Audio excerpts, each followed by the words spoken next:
Ce burger prouve une chose, vous travaillez plus pour moins. Et personne ne vous l'a dit. Vous connaissez ce sandwich? Le légendaire Big Mac, symbole du fast-food, du monde moderne. Et pourtant, ce petit burger cache une vérité que personne ne vous explique. Ce Big Mac, c'est la preuve que vous vous faites voler, tous les jours, sans même vous en rendre compte. En 1995, à Paris, un Big Mac coûtait 16 francs, environ 2,40 €. Aujourd'hui, 7 €. En 30 ans, son prix a presque triplé. Mais le SMIC, lui, n'a même pas doublé. Résultat, un smicard doit aujourd'hui travailler 60% de plus pour se payer le même burger. Et là, on touche à quelque chose de beaucoup plus grand. Parce que ce n'est pas juste une histoire de sandwich, c'est le symptôme d'un problème énorme. Notre monnaie fond pendant que tout le reste s'envole. Restez avec moi. Dans cette vidéo, je ne vais pas vous parler de cuisine. Je vais vous montrer le mécanisme invisible qui siphonne l'argent de votre compte en banque. Et surtout, à la fin, je vous donnerai la seule arme pour vous en protéger.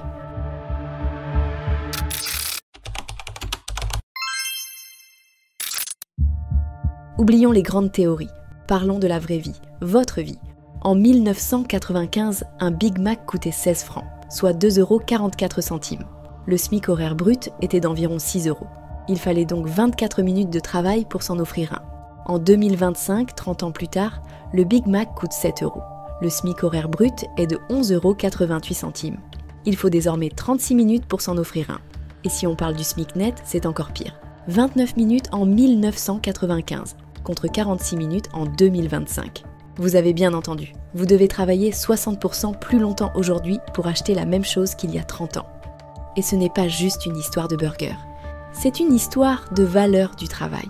L'immobilier par exemple, c'est encore pire. Il y a 30 ans, il fallait 175 heures de SMIC pour acheter 1 mètre carré. Aujourd'hui, 254 heures. Autrement dit, en 30 ans, il faut plusieurs semaines de travail en plus pour s'acheter le même mètre carré. Tout ce temps de travail en plus, c'est autant de votre vie qui part en fumée. Alors on nous dit, il faut faire plus d'efforts, mieux gérer son budget. Mais non, ce n'est pas de votre faute. Le problème est ailleurs. C'est le jeu qui est truqué. Prenons un exemple concret. Claire a 25 ans. Elle travaille à temps plein, au SMIC. Son rêve, acheter un petit appartement. Ses parents, à son âge, avaient réussi à acheter 60 mètres carrés en banlieue de Lyon. Elle, avec le même métier et le même salaire ajusté à l'inflation, ne peut même plus emprunter pour un simple studio. Pourquoi? Parce que le mètre carré a été multiplié par 4 et son salaire, lui, n'a même pas doublé.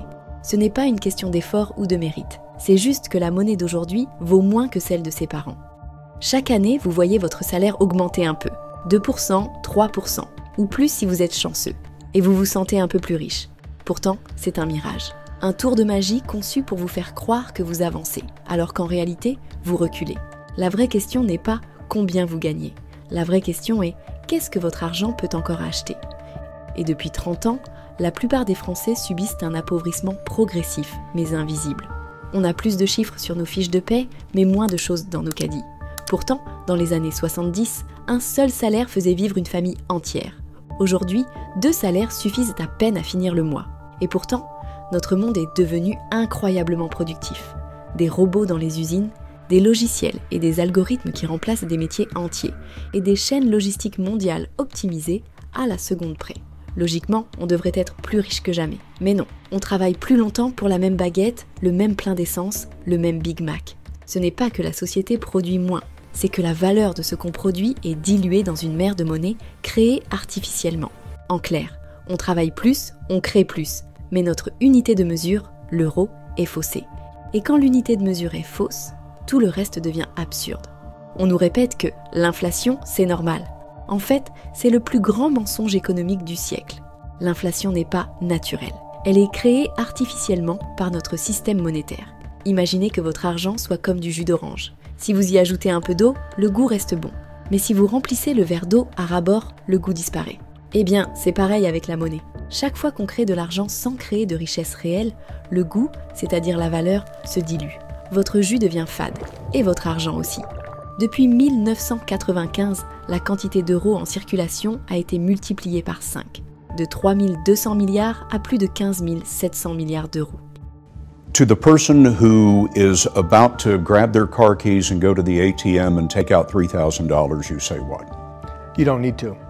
Your ATM is safe, your banks are safe, There's enough cash in the financial system, and there is an infinite amount of cash at the Federal Reserve. We will do whatever we need to do to make sure that there's enough cash in the banking system. Plus on crée d'euros, moins chaque euro vaut, en proportion du total. Résultat, tout devient plus cher, mais ce n'est pas parce que les choses valent plus. Ce n'est pas le Big Mac qui est devenu plus cher, c'est votre euro qui vaut moins. Et si vos revenus n'augmentent pas aussi vite que la masse monétaire, votre pouvoir d'achat s'effrite, petit à petit. C'est une taxe silencieuse et invisible, une dévaluation qui ne dit pas son nom. Et pendant que vous subissez ça, d'autres en profitent massivement. Devinez qui imprime la monnaie? Les banques centrales et les États, pour financer leurs dettes. Résultat, plus de monnaie, plus d'inflation, moins de pouvoir d'achat. Et au final, c'est le citoyen qui paie la facture, en travaillant plus pour acheter la même chose. Mais alors, qui appuie sur le bouton « Imprimer » qui rend votre argent aussi fade que du jus d'orange coupé à l'eau? Pourquoi imprime-t-on autant? C'est parce que notre système repose sur la dette perpétuelle. Pour que l'économie tourne, il faut toujours plus d'emprunts. Les États s'endettent pour financer leurs dépenses, les ménages pour se loger et les entreprises pour investir. Et tout cet argent n'existe pas avant d'être emprunté. Il est créé à partir de rien par les banques commerciales. Chaque crédit, c'est de la nouvelle monnaie. Et plus les banques accordent de crédit, plus le pouvoir d'achat d'un euro diminue. C'est un système qui ne peut survivre que si tout le monde continue de s'endetter. Mais une question subsiste. Si la plupart des gens s'appauvrissent, où va l'argent? C'est ce que nous allons voir maintenant. Voici le secret que personne ne vous explique, l'effet Cantillon. C'est le mécanisme le plus injuste du système monétaire moderne. Et pourtant, il agit en silence, sous vos yeux. L'effet Cantillon, c'est simple. Quand on crée de la nouvelle monnaie, elle n'arrive pas partout en même temps. Elle ne tombe pas du ciel pour tout le monde. Elle coule d'abord là où les canaux sont les plus larges. Les banques, les grandes entreprises, les marchés financiers, et seulement beaucoup plus tard. Une fois que les prix ont déjà flambé, elle atteint les salariés, les épargnants, les classes moyennes. Résultat, les riches achètent avant la hausse, les pauvres paient après. Et ça, c'est l'effet Cantillon. Souvenez-vous de 2020. Le monde s'arrête, les gens sont confinés, les commerces ferment. Et pendant ce temps, les banques centrales impriment des milliers de milliards d'euros. Les taux d'intérêt, zéro. Les aides, illimitées. Les banques et les grandes entreprises reçoivent cet argent en premier, à crédit gratuit. Elles s'en servent pour racheter leurs propres actions, investir en bourse, acheter des immeubles, pendant que vous attendez votre chèque de 100 € d'aide à l'énergie. Résultat, pendant que la majorité des Français perdaient du pouvoir d'achat réel, le CAC 40 explosait. Les prix de l'immobilier s'envolaient et la fortune des milliardaires doublait en 2 ans. Voilà la réponse à notre question. L'argent ne disparaît pas. Il change juste de main.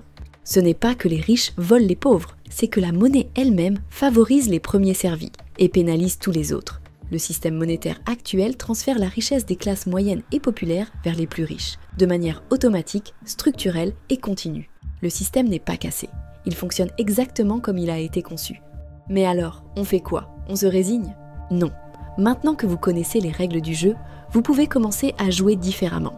Garder votre argent en euros sur un compte en banque, c'est comme laisser un glaçon au soleil. Il fond et vous ne pouvez rien y faire. La seule solution, c'est de convertir cette monnaie faible, qui fond, en actifs durs qui conservent leur valeur.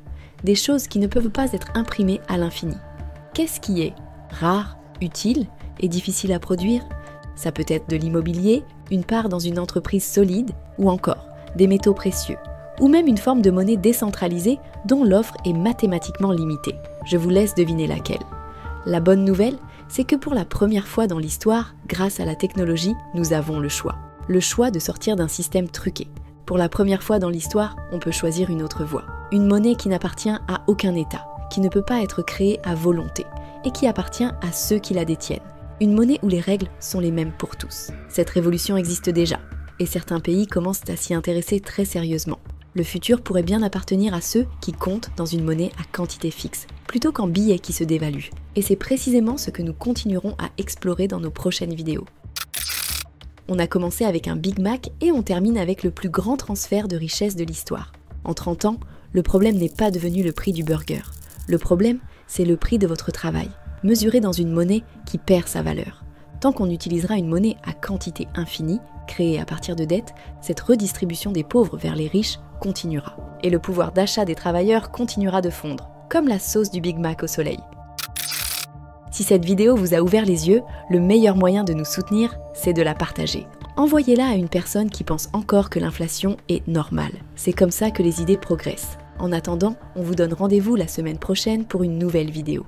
Et si vous avez aimé cette vidéo, allez voir cette autre vidéo où on approfondit encore plus le sujet. Et on vous explique pourquoi l'euro ne vaut plus rien.